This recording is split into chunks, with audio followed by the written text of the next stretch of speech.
Hello students, today we are going to do the third part of Nelson Mandela, his long journey, and we have already done the two parts, the first part and the second part, where we have seen that the swearing in ceremony of Nelson Mandela is taking place in amphitheater, and Nelson Mandela, during his swearing in ceremony, after the swearing in ceremony, he gives a speech, and this whole chapter is about the speech that he gives.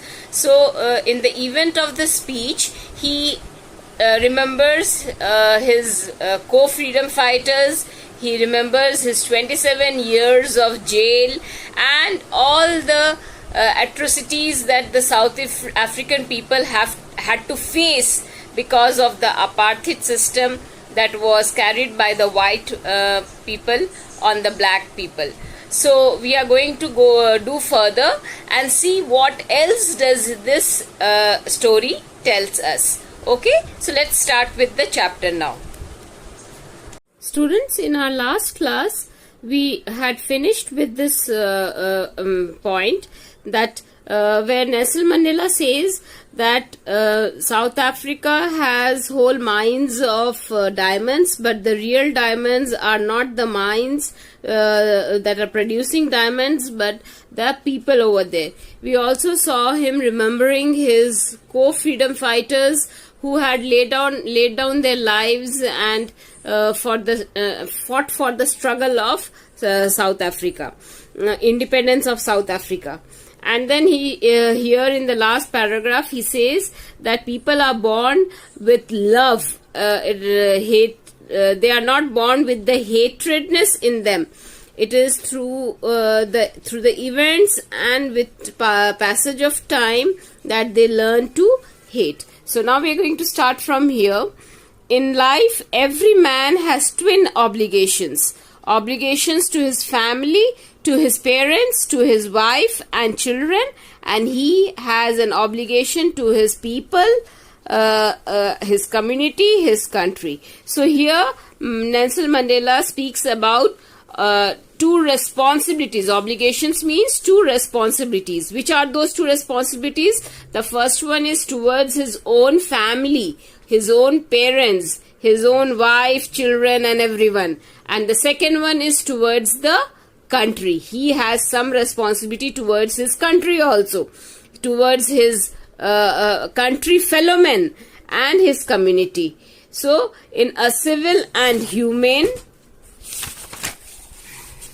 society, each man is able to fulfill those obligations according to his own inclinations and abilities. But in a country like South Africa, it was almost impossible for a man of my birth and color to fulfill both those obligations. So he says that in normal society it is possible for one to fulfill both the obligations, but for a man who is born in a apartheid society where discrimination is done, where inhuman activities are done, it is very difficult to fulfill both the obligations. In South Africa, a man is in South Africa, a man of color who attempted to live as a human being was punished and isolated.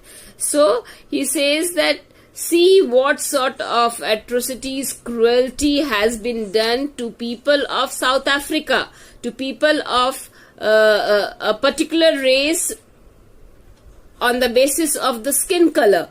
So it is basically even difficult for a human being, because a human being who is born in South Africa and who tries to live as a human being will be punished and isolated. So basically he is talking about himself, because we know he was put into prison for 27 years for being black and because he was fighting against the apartheid. In South Africa, a man who tried to fulfill his duty to his people was inevitably ripped from his family and his home and was forced to live apart, a twilight existence in the secrecy and rebellion. I did not in the beginning choose to place my people above my family. But in attempting to serve my people, I found that I was prevented from fulfilling my obligations as a son, a brother, and father, and a husband. So he says that he also, like normal human being, they never wanted to put the country first. He wanted to live like a common man with his family, with his parents, with his son, with his daughter. But then when he started fighting for his country, he soon realized that the country is more important than his own family. So he has to fulfill that obligation towards his country first and then towards his family. I was not born with a hunger to be free. Now he says that this hunger of to get the freedom, it was not there by birth. I was born free in every way that I could know. And he says that I was born free. I was not born captivated. I was born free in every way, just the way other people are born in freedom. I was born in free. Free to run in the fields near my mother's hut. Free to swim in the clear stream that ran through my village. Free in the roast mealies under the stars and ride the broad back of slowing moving bulls. So here a description of his natural beauty is given. The place where he lived, where his parents lived. So natural beauty has been described. As long as I obeyed my father and abided by the customs of my tribe, I was not troubled by the laws of man or God. So he says that as long as he obeyed his father, that means as long as he was small and he followed the rules and custom of his tribe, the customs of his tribe, the rules of his tribe, he was not troubled by the laws of man or God. It was only when I began to learn about that my boyhood freedom was an illusion, when I discovered as a young man that my freedom had already been taken from me and that I began to hunger for it.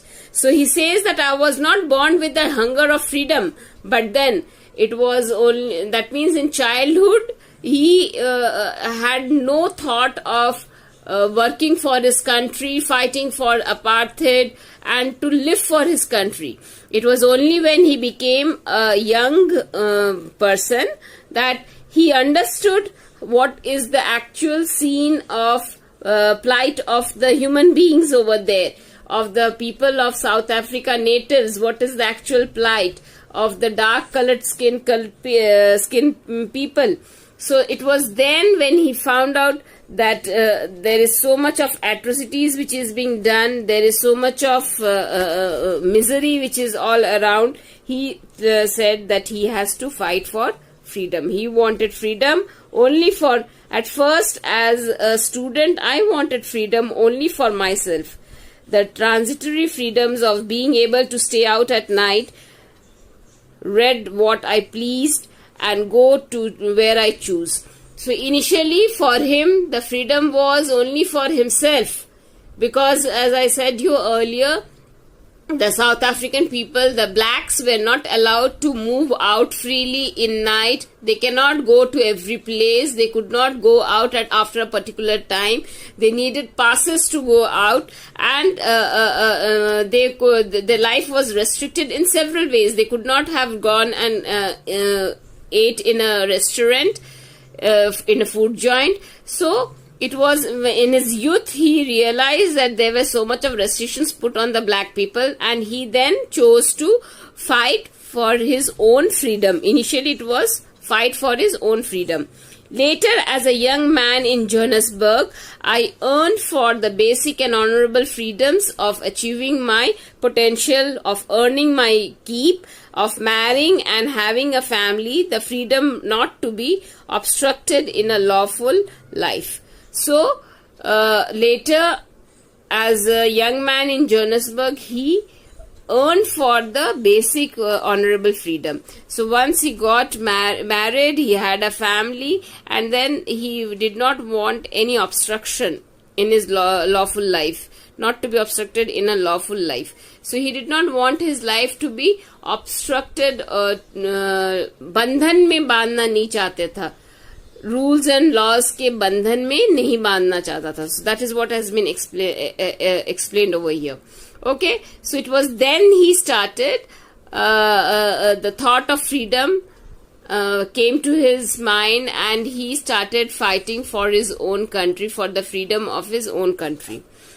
And it was basically in Johannesburg where he met Mahatma Gandhi. So this is not there, but I am just letting you know that it was in Johannesburg that he met Mahatma Gandhi, and he was very influenced with Mahatma Gandhi's thoughts, and because Mahatma Gandhi had stayed in Johannesburg for some time, and he actively took part in the politics over there. So he was very much influenced with his thoughts and thinkings, and he tried to follow his path. But then I slowly saw that not only was I not free, but my brothers and sisters were not free. So then he soon realized that it was not only he who was not free, it was his brothers, his sisters. Now, which brothers and sisters? That is his own common people, his own native people. They were also not free. I saw that it was just my freedom that I was, curtailed, but the freedom of everyone who looked like I did. That is when I joined African National Congress. So it was then that he joined the African National Congress. And that is when the hunger for my own freedom became greater, hunger for the freedom of my people. So here he talks about now the greater hunger of freedom. Now he is not fighting for himself alone, he is fighting for the whole country. It was the this desire for freedom of my people to live with their lives with dignity and self-respect that animated my life, that transformed a frightened young man bold into a bold one, that drove a law-abiding attorney to become a criminal, that turned a family-loving husband into a man without a home, that forced a life-loving man to live like a monk. So now he says that I had to face a lot of things in my life. I was debarred from staying in my home. I had to leave my family. I had to live a life of a monk. Monk means sadhu. Okay, I am no more virtuous or self-sacrificing than the next man, but I found that I could not even enjoy the poor and limited freedoms I was allowed when I knew people were not free. Freedom is indivisible. The chains on any one of my people were the chains on all of them. The chains on all my people were the chains on me. So this is a very big thought of Nelson Mandela. What? That he says that I don't want freedom for myself alone. I want the freedom for everyone. Why? Because what is his thought? That freedom is indivisible. You cannot divide freedom in groups. That one group can get a freedom. Someone who is white can get a freedom. Someone who is black cannot get freedom. So you cannot divide it according to the skin color. Freedom is for everyone. I knew my people were not free. My people means the black people. The black people were not free. People who were having black skin. Freedom. My people were in chains on all of them, and they were not free. That means they were bondage. They were in bondage. They were tied up in chains, and not real chains. Now see, this is a metaphor basically. Okay, do you think people were tied up in real chains? No, they were tied up in that chain of apartheid. So this is a metaphor that is being used over here. the chains on all my people were the chains on me. So he says that when my people are tied in chains, it is just like that I am tied in chain. So he is giving a comparison, and a metaphor has been used over here by Nelson Mandela. Okay.